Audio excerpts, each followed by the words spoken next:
Salve, salve, senhores! Tudo bem? Sejam muito bem-vindos. Bom dia, boa tarde, boa noite. Vamos para nossa aula de número 5 de História do Brasil. Lembrando, você que vai fazer SpaceX, a parte de História Geral também é cobrada. Não esqueça disso. Bom, vamos lá. Dando início à nossa aula. Nossa aula 5, nós iniciamos ela buscando entender o processo de União Ibérica. Como assim? O que é a União Ibérica? União Ibérica, eu preciso que você entenda como a união dos tronos português e espanhol. Beleza? Como a gente disse lá na primeira aula de Brasil. Toda vez que você ouvir a palavra ibérica ou ibérico, lembra sempre de Espanha e Portugal. Tranquilo?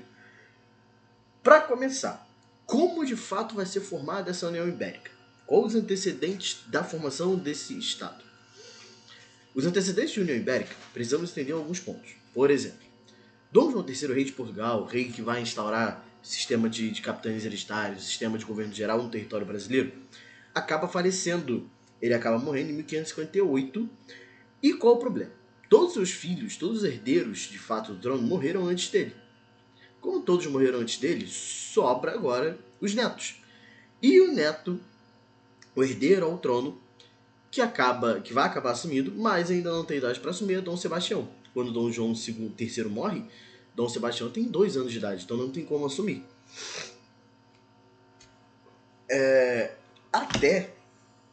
E aí nesse período, né, até da morte de Dom João III até Dom Sebastião assumir, nós teremos a avó do Dom Sebastião governando, a Dona Catarina, o cardeal Dom Henrique era tio-avô do Dom Sebastião, até ele assumir. E aí ele acaba assumindo em 1568. Quando ele assume em 1568, claro que ele não assume com sua maioridade. Há uma tentativa de antecipar a maioridade e que acaba acontecendo. Dom Sebastião assume, passa 10 anos do governo até o momento que ele decide iniciar o que nós chamamos de novas cruzadas.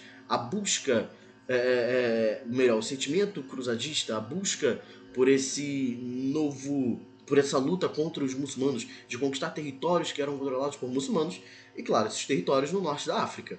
Muitos deles próximos, inclusive, à primeira conquista portuguesa, que havia sido Ceuta. Dito isso, Dom Sebastião vai para o norte da África, e aí tem até uma mapinha que mostra aqui as ações portuguesas no norte da África, principalmente ali na região do atual Marrocos. Dom Sebastião vai acabar desaparecendo na chamada Batalha de Alcácer Quibir, inclusive mostrada no nosso mapa, com uma estrelinha. Perceba aqui, ó, a Batalha de Alcácer Quibir. Ele acaba desaparecendo, acaba morrendo na Batalha de Alcácer Quibir. Quando ele morre, como ele não tinha 18 anos ainda, como ele tinha acabado de fazer 18 anos, ele não deixa herdeiros. Ele acaba morrendo sem deixar herdeiros. Quando ele morre sem deixar herdeiros, é o fim da dinastia de Avis, a mesma dinastia que havia dado início e formado de fato o Estado absolutista português durante a Revolução de Avis, lá no século XIV, como nós estamos na nossa primeira aula. Dito isso, quem assume? Filipe II começa a requerer o trono. Filipe II, rei da Espanha, a nobreza portuguesa tenta evitar a chegada de Filipe II ao poder, mas nesse momento a Espanha era a principal potência do planeta, principalmente por conta da exploração de metais preciosos no continente americano. Filipe II acaba assumindo. Assume e acaba, por conta disso, fazendo o juramento de Tomar. Como assim? O que é o juramento de Tomar? Filipe II se coloca à disposição para respeitar tudo aquilo que Portugal já havia feito. Então ele vai manter, por exemplo, o idioma nas colônias, ele mantém o sistema colonial, ele vai respeitar o sistema político de Portugal, porém, os recursos agora serão enviados para a Espanha, tranquilo? Já que ele era o rei espanhol. Dito isso, dá para observar inclusive a bandeira da União Ibérica ao lado. Perceba ali a união das bandeiras, né, de Portugal e de Espanha, unidas, né, de fato, como uma união, como o próprio nome já diz, uma União Ibérica. Enfim, aqui você percebe o rosto do Filipe II, assim fica melhor para a gente enxergar. Tranquilo? Rei da Espanha, agora rei também de Portugal. Ou melhor, rei da União Ibérica.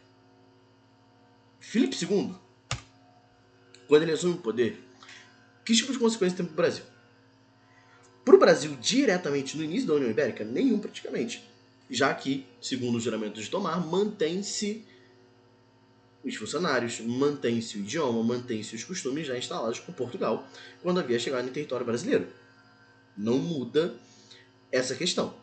O problema é, o Tratado de Tordesilhas ele dividia o território americano em terras portuguesas e espanholas. Opa, agora não tem mais um reino português nem um reino espanhol, é um reino ibérico. Olha o problema. Quando você tem um reino ibérico, não é que o Tratado de Tordesilhas vai ter fim, mas ele vai ser flexibilizado. Por quê? Fica atento a isso. O Tratado de Tordesilhas ele só tem fim com o Tratado de Madrid. Em 1750 nós estaremos em uma determinada aula. Como assim ele vai ser flexibilizado? Como a Espanha está muito preocupada com a exploração de recursos no restante do continente americano, e o Brasil está produzindo açúcar no Nordeste, brasileiros vão ter uma maior facilidade para ir ao interior. Então você vai ter a chegada, por exemplo, de colonos portugueses, de indígenas, atreladas jesuítas para a região da Amazônia, a utilização da pecuária, a ação dos próprios bandeirantes. Tudo isso vai acabar gerando o que nós citaremos posteriormente em uma das aulas, o que nós chamamos de expansão territorial. Porém, o maior impacto para o Brasil é quando a Holanda, o que nós chamamos de Países Baixos, proclamam sua independência. Pô, professor, como assim? Quando a gente coloca ali, né, que em 1581, um ano depois da União Ibérica, temos a proclamação da República das Províncias Unidas com a capital Amsterdã, significa que a região dos Países Baixos se torna independente, sendo como principal centro Amsterdã, no que hoje você conhece como Holanda. E eu não posso deixar que você esqueça que nós estamos na aula de Sociedade Açucareira, que a Holanda fazia parte da comercialização de açúcar do Brasil. O açúcar ele era plantado, colhido no Brasil, e parte dele enviado para a Holanda, e a Holanda refinava, fazia todo o trabalho em cima da cana para vender também. Então ela tinha uma participação muito grande no comércio de açúcar do Brasil. Qual o problema disso? Esse território dos Países Baixos era território controlado pela Espanha. Então, quando se tem independência, Filipe II não aceita, vão acabar entrando em guerra, porém, de imediato ele proclama um embargo sobre a Holanda. Significa que nenhuma colônia ibérica pode comercializar com os holandeses. Na prática, os holandeses não vão ter acesso à cana-de-açúcar do Brasil. Pronto, olha o grande problema instaurado. Os holandeses não podem ter acesso à cana-de-açúcar do Brasil, e a Espanha tá cagando e andando para esse açúcar. Ela tá preocupada, de fato, com a exploração dos metais preciosos no restante do continente americano. Tranquilo? Quando isso acontece, olha o grande problema. Os holandeses vão reagir de alguma forma. Eles dependem daquela cana de açúcar produzida em território brasileiro. Dessa forma, a Holanda vai criar duas empresas. E aí é um negócio muito, muito maneiro. Para quem gosta, né? Por quê? É muito maneiro da gente entender a forma com que são criadas a Companhia das Índias, tanto a oriental quanto a ocidental. Perceba que a gente coloca ali que as duas são empresas privadas.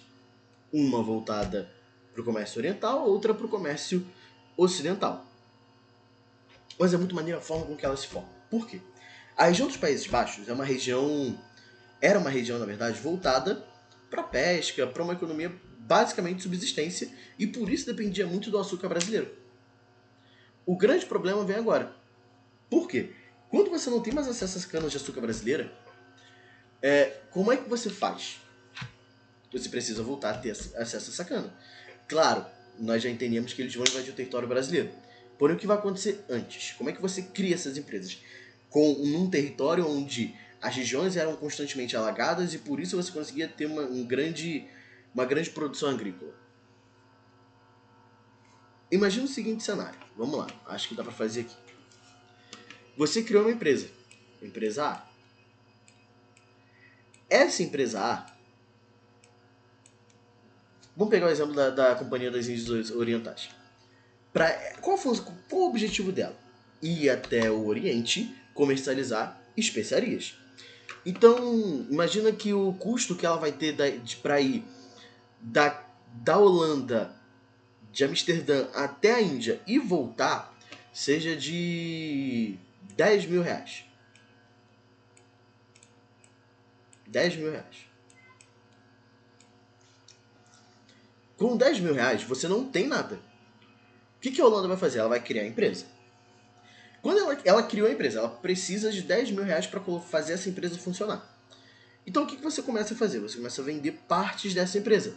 É a primeira ideia daquilo que você já está pensando, da venda de ações. Então, por exemplo, desses 10 mil, alguém comprou 1.000.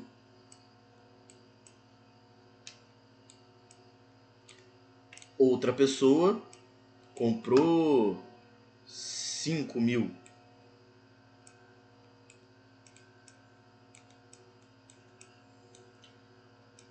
Outra foi lá e comprou 4.000.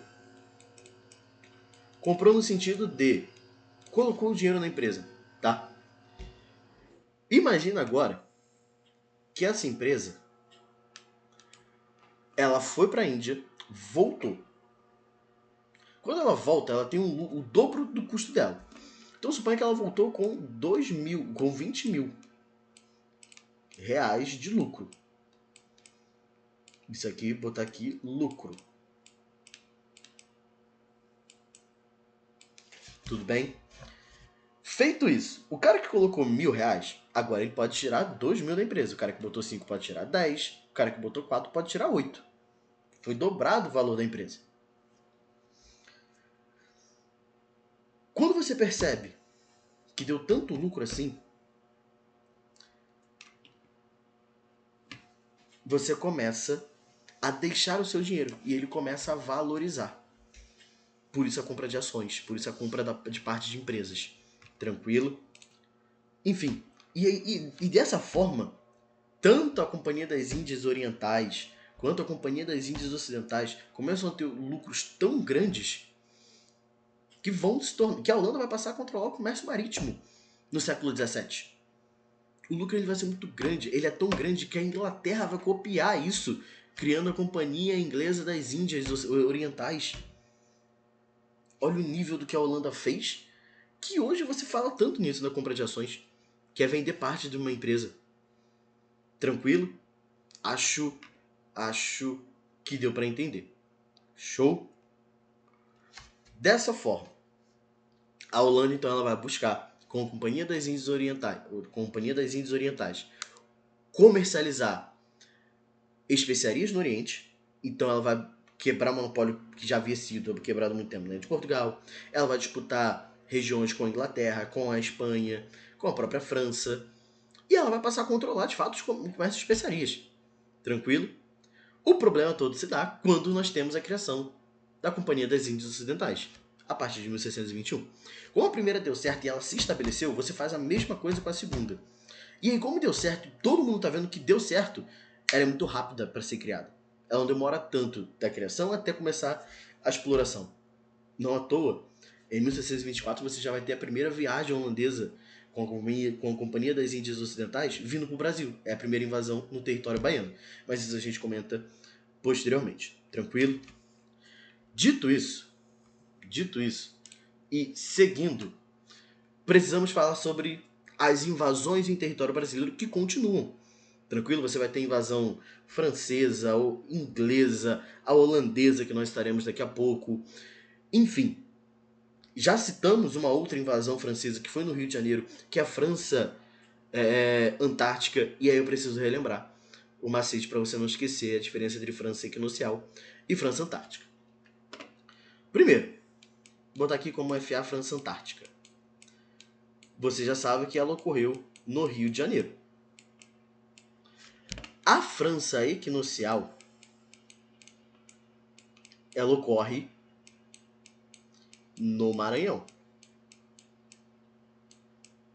Primeira grande diferença, óbvio. A França Antártica, ela é do século XVI. A França equinocial é do século XVII. Outra coisa, a França Antártica, ela é uma iniciativa privada, ou seja, financiada com capital privado. Já a França Equinocial é financiada pelo Estado, ou seja, nós chamamos isso de financiamento com capital estatal. O objetivo das duas, estabelecer uma colônia no Brasil, tanto no Rio de Janeiro, como foi no século XVI, como no Maranhão, como foi no século XVII. Beleza. E agora, Macete, como é que você lembra disso? Pegando o mapinha do Brasil, acho que dá pra fazer aqui em cima, aqui, ó, o pastelzinho do Brasil. O Maranhão tá mais ou menos aqui. Rio de Janeiro tá aqui. Ou seja, Maranhão muito mais ao norte e Rio de Janeiro ao sul. Se o nome é França Antártica, lembra do comercial da Antártica. Significa que a Antártica, ela desce gelada. Tranquilo? E lembra o que corta o norte do Brasil. A linha do Equador. Como é a linha do Equador que corta, o nome equinocial, opa, as 3 primeiras letras, você lembra de Equador. Então, quanto mais próximo da linha do Equador, vai ser a França equinocial. Tranquilo? Quanto mais próximo do polo antártico, nós chamamos de França Antártica. Tranquilo? Essas são as grandes diferenças. Vamos lá agora tentar entender o que é França equinocial. Primeira invasão se dá no Maranhão. Não pode esquecer disso, tá? Pelo amor de Deus, tá aqui, ó, Maranhão. Não esquece disso. Tranquilo? Essa expedição, financiada com capital estatal, ou seja, pelo Estado francês, vai buscar estabelecer uma colônia no Brasil. E a expedição vai ser financiada por um cara chamado Daniel de la Touche. Tranquilo? Lembra que a do Rio de Janeiro ela era financiada pelo capitão Nicolas de Villegaignon. Não confunde. Aqui no Maranhão, os holandeses vão acabar fundando o que nós chamamos de Forte de São Luís. Sim, em homenagem ao antigo rei holandês. Tranquilo? Que tinha o nome de Luís. E aí a região vai ser chamada, né? Famoso St. Louis. Tranquilo? E aí o mapinha ao lado tenta demonstrar para vocês essas ações francesas no território. Como é que Portugal reage? E aí, por que Portugal? Pô, professor, mas não é a União Ibérica? Sim.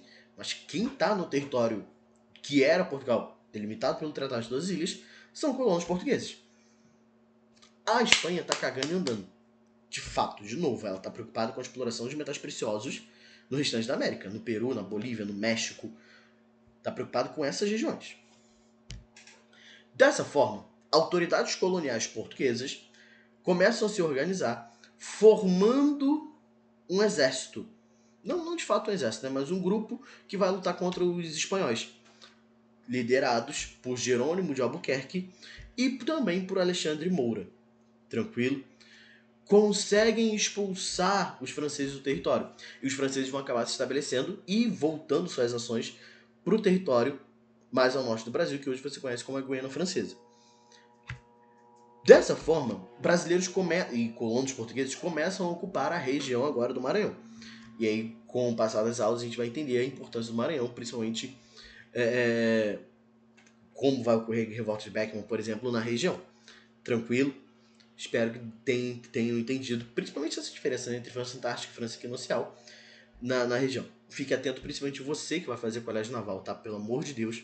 Já foi cobrado, inclusive, um texto falando da invasão e aí citava o Jerônimo de Albuquerque. Tranquilo? Não lembro qual era o gabarito, mas se eu não me engano, essa questão ela é da década passada, claro. Mas metade da década próxima a 2014 ou 2015, tá? Enfim, mas foi cobrado França Equinocial. Sempre bom deixar isso claro. E como foi cobrado França Antártica na prova de 2019 ou 2020, se eu não estiver enganado. Tranquilo? Enfim, seguindo nas invasões, temos a invasão holandesa. E aí a primeira invasão é a invasão à Bahia, em 1624. A primeira ação da Companhia das Índias Ocidentais é no território baiano. Com isso, eles vão conseguir ocupar Salvador, a capital, naquele momento, e capital do governo geral brasileiro. Lembrando que já foi dividido nesse momento, né? Governo geral do norte e governo geral do sul.